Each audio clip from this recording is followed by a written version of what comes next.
You're listening to Graphic Novel Explorers Club podcast, an audio book club. Greetings, explorers. I'm one of your hosts, Johnny, joined by Denise and Jake. I wasn't even going to laugh this time. I practiced not laughing. Well, after Dennis put so much spice on it, I don't know how I could follow that. Today we are discussing the Incal by writer Alejandro Jodorowsky and artist Moebius, also known as Jean Giraud. We hope you've read today's title because all three of us read the book, so beware, spoilers ahead. Explorers can share their opinions and thoughts with us by leaving a comment on our Facebook page or over on Twitter and Instagram at GN Explorers Club. Graphic Novel Explorers Club is available wherever fine podcasts are found, including YouTube. All right, well, just right off the bat, is it Incal or Incal? Or I think this is going to be the first of so many mispronunciations from myself. So I don't know. I mean, is it Incal or Incal? I will say that this is my problem with a lot of writers of books or comic books. If you're going to make up a language or use something as a reference, even if it's in some other language, you should have some kind of pronunciation guide for character names and city names, because there have been times in my life where I've mispronounced the name for years, and then they make a movie or something, and I was like, oh, I've been saying it wrong the whole time, and no one has said anything. Stupid. So anyways, getting back on track here. So it's either Incal or, as Jake was saying, Incal. Incal doesn't sound very cool. So for the rest of this podcast, I will agree and I will abide by saying the Incal.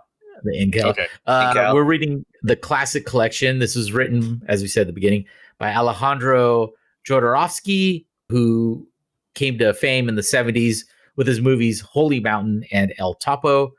And he kind of got a resurgence of notoriety when the Jodorowsky's Dune, I should say, not Doom, movie came out. Should definitely, I would watch that. Jodorowsky's Doom. Yeah. That'd be a little more intellectual. Starring The Rock. Yeah, absolutely. Bring The Rock back. Yeah. I'm on board. Did you guys ever see any of Jodorowsky's movies? No. So the only exposure I have of him is through the Dune documentary. I was not aware of his other work, and when I was delving into it, I was like, holy shit, it's kind of nutso. Have you ever seen the movies? I'm sorry, Johnny. Yeah, I've seen El Topo and Holy Mountain years and years ago. I haven't seen them. Back when I was like in my watching any crazy movie that I possibly could, this is like in my early 20s. Were they good? I didn't understand them. El Topo is what's considered a acid Western, and it's really out there. And Holy Mountain, I didn't understand at the time. It was a little above. I would like to go back and see these movies now as like a 40, middle-aged man to see what I get, He was a director and the actor in El Topo. Correct. Yeah, okay. Yeah. Okay. One of his other movies in the 90s was Santa Sangre, and I used to see this. This was like in 90, I think, 89, 90 when it came out. And I'd always look at the cover. There was two movies that I would go. We had a mom and pop, like 99-cent rental place by our house where I lived. That's where I rented Reservoir Dogs before Quentin Tarantino was like a household name. I would look at that Santa Sangre because there was like a woman on the cover. And then I'd also look at Neil Jordan's The Company of Wolves. Mm-hmm. On the back of it, there was like a wolf coming out of the werewolf was transformed from human to man. You could see the wolf's muzzle busting out of the guy's face. And I always be like, I should rent these one of these days. And I never did until many years later. But getting back on track. So the art is by Moebius, or his real name is Jean Giraud, who is, I guess, outside of, I can't think of the guy's name who did Tintin. He's basically this like the second greatest European comic illustrator. He co-created the French-Belgian comic Blueberry, which is like this Western. Did you guys ever read that? Mm-mm. And he also illustrated, is probably more well-known for this in the States, The Alchemist by Paulo Coelho. It's a story about this Andalusian shepherd boy who follows his dreams and winds up going to the Egyptian pyramids and then It's kind of like considered a self-help book, like a fantastical self-help book, but the illustrations are beautiful. And that's how I first learned of Moebius. And he passed in 2012. He had stopped using him as the illustrator, though, after the main series was done.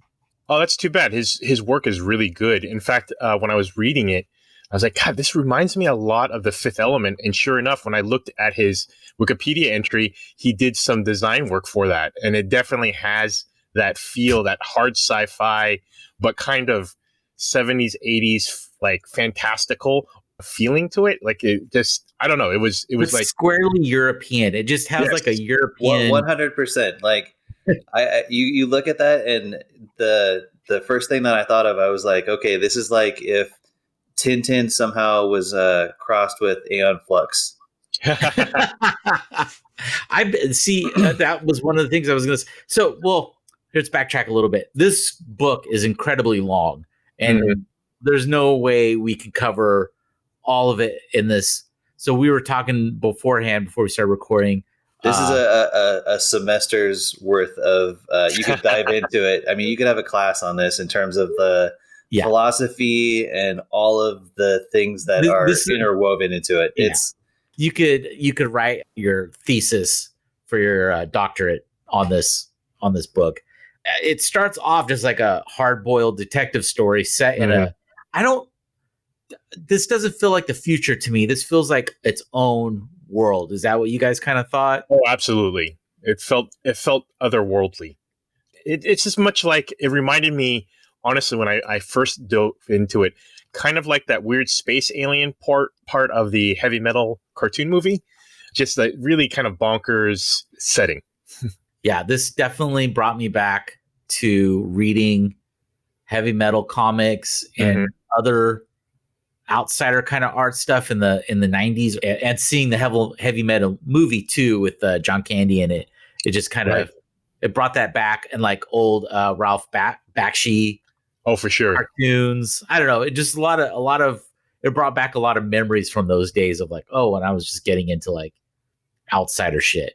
And I really appreciate the aesthetic, because I find sometimes some sci-fi movies play or comics or books play too safe.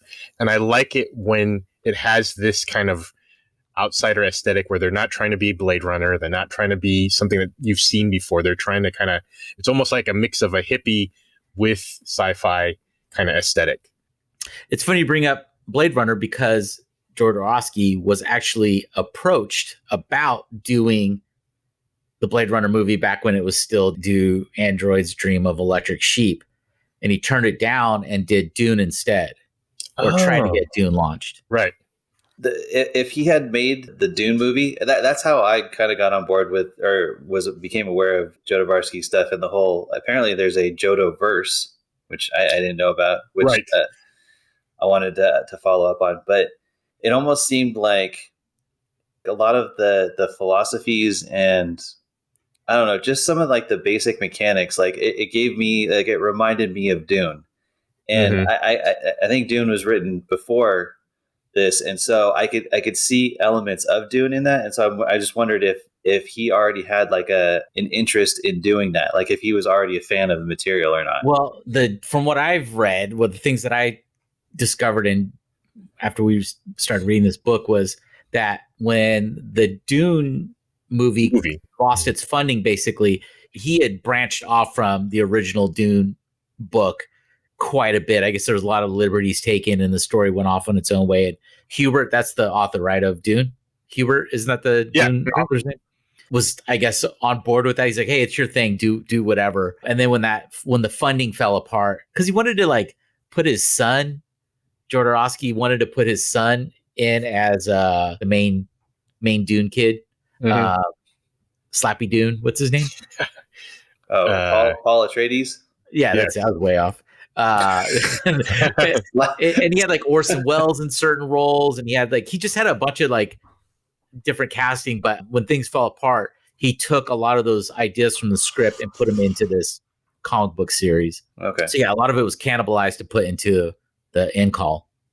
Well, starting out, it was interesting because some of the stuff that he was talking about, I was like, this is going to be just absolutely insane. I mean, I think there was the one that sticks out for me is there was a scene that he was discussing where there was just going to be a flaming giraffe in the background with no real explanation. And so I was a little bit hesitant I was curious to see as to if reading this was going to make any sense whatsoever. And I was surprised at kind of how it started out with this very kind of grounded, hard-boiled detective story, which, and I really, really enjoy those where, just the main character just, for the whole time is just getting the shit kicked out of him. And, he's not a guy that you're necessarily rooting for.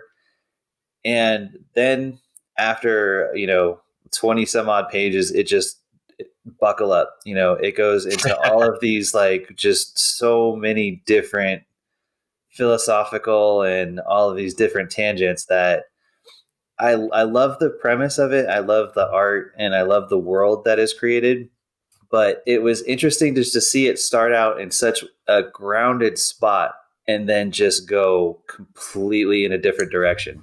I mean, not necessarily character wise, but just, you don't have that same kind of, hard-boiled detective story going throughout. It goes way off that. To give a little background here, our main character, the protagonist, is John DiFool, who is a class, quote-unquote, R private investigator. And this stuff with, like, his classification and all the rules, and there's a lot of bureaucracy in this, too. It reminded me of that part of Brazil where it's all bureaucracy and you got to have money to get ahead and, to move around. But John DiFool is our protagonist. And I guess tarot cards influenced a lot of the characters, the main characters in the series. And John is based on the Fool card, including, I guess there's a little dog on the card. And that's his bird. He's got this bird pet companion called Depot, who is kind of based on that dog who's always following the Fool around. There's other characters in this based on other tarot cards too. It's funny you mentioned that because apropos of, like, nothing, like, I was like, this feels like there's a sprinkling of tarot in there as well too. Yeah. He, like El Topo, he goes around the main gunfighter, the gunslinger guy goes around killing other gunslingers to, like, become the greatest. And they're all based on different religious figures or, like, religions. So it's not surprising to me, like, tarot cards and religion and all that gets folded into this. And yeah, he doesn't have such a subtle name. Obviously, he's based on the Fool. I mean, his last name is DiFool. Yeah, it starts off as maybe it's a red herring. It's not, but it's the Incal, and there's a black Incal and a white Incal. There are the Bergs, which are this alien race that are trying to get the Incal. There's mutants in this thing. There's, like, or humanoids. There's just. And then the government wants the Incal too. And basically it's this device that can grants John to, like, gain more powers. Although he's such a fool, he doesn't really do much with them. No. There's 2 more books after this, right? This is part of a trilogy? It's actually a 5-part story. And the last 2, it's the last story split into 2 parts, is actually the Fifth Element. It's got, like, the Fifth Element something in it. It's like, oh, geez, Luc Besson, you didn't even try. But yeah, there's a prequel series and then another series that follows this after the main Incal story. I gotta say, just getting into it, at first I was gonna think, he's a movie director. What does he know about comic books? But he really made a rich world that wasn't too self-indulgent. I watch a lot of anime, so sometimes they get political and really philosophical about things, but I was really surprised at how well this world and everything, like, worked for me. Like, I was really into it and involved with the story. And usually when you hear a celebrity kind of person, you're like, oh, whatever, they don't know what they're doing. They're a great singer or a great director, but they don't know anything about comic books. They just think it's some dumb medium. But I was surprised, considering this was published, in the late 80s? It ran for like 9 years, the first part of it. And then it came out again, like, the early 2000s. Oh, really? I think that's the Space Barons or whatever it's called. Mm-hmm. Meta Barons. That's right. Yeah. But yeah, I was honestly surprised at the quality of the comic and how it really seemed, very well put together. So Jodorowsky gets a lot of credit for this movie, for the comic book, but I almost feel like Moebius is almost more influential because of his illustrating stuff. There's so many things I can see pulled from this, like has influenced, like the president the president of this empire goes through this transformation process from this like blubbery mess to a like more I don't know if the body, could you guys tell what was going on? Was his consciousness shifted into a new body? Like, I think he just basically it was, his lease was up, and so he upgraded to the next newer model. But that the old president is this big blubbery mess, and it really, I could see how this probably influenced Frank Miller's The Dark Knight, the mutant leader. Oh, for sure. Like it looked very similar to each other. Whereas the mutant leader had spikes and those little bands and the thin sunglasses. I was like, this looks like Frank Miller just lifted this straight. Well, there was the intro. Michael Bendis writes the intro, and he kind of indirectly calls out a bunch of people by saying, like, material from this book has been like directly lifted. I mean, entire pages and panels, and you could see that in so many different works. I could see this in like Daft Punk being influenced by this movie, Ice Pirates. Like there's just certain things in there. I was like, this feels like Ice. There's so much visual. I don't want to say chaos, but so much going on in the background in these scenes. I was like, and like that's Ice Pirates always reminds me of that. Like there was always so much going on in the background in Ice Pirates. The movie that this book made me think about this movie, and then this is no way, shape, or form an endorsement of this movie, but Duck Saints? No, Jupiter Ascending. Like, I'm like 100%. I never saw that movie, but I'm sure the Wachowski sisters were all over this series. Yeah, absolutely. I mean, there's like aliens that are, animal like hybrids. I mean, just a lot of it is that. Yeah. And then the entire Fifth Element. In fact, the editors and either the editors or the publishers of the series sued Luc Besson after the movie came out. But apparently their lawsuit was thrown out because Moebius actually helped Luc Besson decide to character designs and set designs. Wasn't there another movie that Luc Besson did recently within like the last 4 years that was also based on some comic books, right? It was the one. Yeah, that was a different series. And that one is actually, if you go and look back at those old comics, you can see how much of the Empire Strikes Back was ripped off. That's what I heard. From that. Was that was also a French comic, right? Yeah, I believe so. Yeah. Yeah, it's funny. It wasn't until I really started for this podcast reading some of these works from other countries. I've read Japanese manga, but I would never have thought, oh, French comics? Well, who cares about that? What are they about? Like bread and salami and wine? That's honestly what I would have probably thought. And then, just a bunch of Pepe Le Pews just like saying how they hate America or something, but it was American version of French. Right. But that's how my mind would think.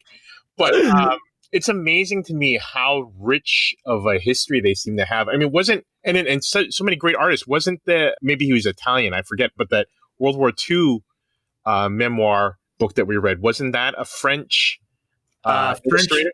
He might have been Belgian. Or the French and the Belgians worked together on a lot of these comics. Because it was like Belgian artists and writers, but they would do stuff specifically because the French loved reading those comic books. Europe has like a really rich history with comic books, like Danger Diabolic got started. There was a bunch of Italian comics, and that came out of that. There's the Maltese, or the I can't think of the name of it. It's the place that Vicky Vale photographs in the Batman movie. That is named after an Italian comic series. Yeah, I feel like I need to explore more, especially after reading this book, other European comic books, stories, and artists, just because I really kind of just ignore Europe when it comes to comic books, to be honest. I'm either Ameritrash or Japanese manga. I just, it's mind-blowing the the rich history of this series. Like I feel like I need to read it 2 or 3 more times just to get a grip on it. This is not one that you can just kind of pass over once. Like I think there's the other volume is the deconstruction of the Incal, and that's something I'm just curious to see where all of the different pieces came together, because all of the different things that he was sampling to put this together, all the different philosophies that went into it, and kind of there's a lot of deeper meaning behind all of it, and it's definitely a deep dive. This was and is a long-running series. He went into it, from what I had read, talking to Moebius about like, I have an end in mind for this series, and I guess that was a counterpoint to Moebius's own comic series, Blueberry, which is like kind of meandered. And I was like, this feels like the creator Robert Kirkman, is that his name? Oh yeah, for The Walking Dead, where it just seemed to like drag on. Like, fuck, dude, just end this eventually. Like it didn't seem like it had a real true end in sight, like a known end. Whereas this felt like, I never was like, oh, this just keeps dragging on. It just felt tight and just kept going and going, but like in a good way. Right. So you're saying Moebius didn't do any of the other comics though? He did this original series, and then there was a husband and wife illustrating and coloring team, and the husband did the first part of the original series, and then his wife took over coloring the second half, and then when he did the prequel and then the post, I guess they took over for those. Yeah, his artwork definitely is part of the selling point for the book. So I'd be curious if I'd be so into the other books if the art changed. And then, like you said, Jake, this definitely doesn't feel like comic book junk food. Like there are some stories I still read DC Comics to this day, just because I just like it's just dumb fun. Like right now they're doing this death metal series. It's really stupid, but I'm fully invested. But I only read it once and that's it. I'm done. There's nothing to reread. Yeah. And this is definitely one of those like some cherished TV shows or movies where I definitely want to reread it, look it over, think about it, mull over some of the plots and characters, and really just invest some time with the book itself, which is something I would not say normally for just a typical comic book. Yeah, this is one Dennis and I read it digitally, and it's one I would not be opposed to buying any like omnibus or a really well done hardcover, even if it was like $75-$80. I'd be like, well, I got to pick this up. It's pretty good. Yeah, there you go. It's beautiful, and it's only $49.99, $44.95. Excuse me. Is that euros or? What's the currency? Kublas. Kublas, yeah. Well, one thing I forgot to say when we were talking about influences. So Woody Allen's early movies, I didn't see until after I was more aware of like his 80s and 90s output. And then I started going back and watching his early movies. They felt old. Like this is all tread over material. And then it wasn't until I was like halfway through Bananas or something like that, or Everything You Want to Know About Sex, where I was like, oh, it's not him.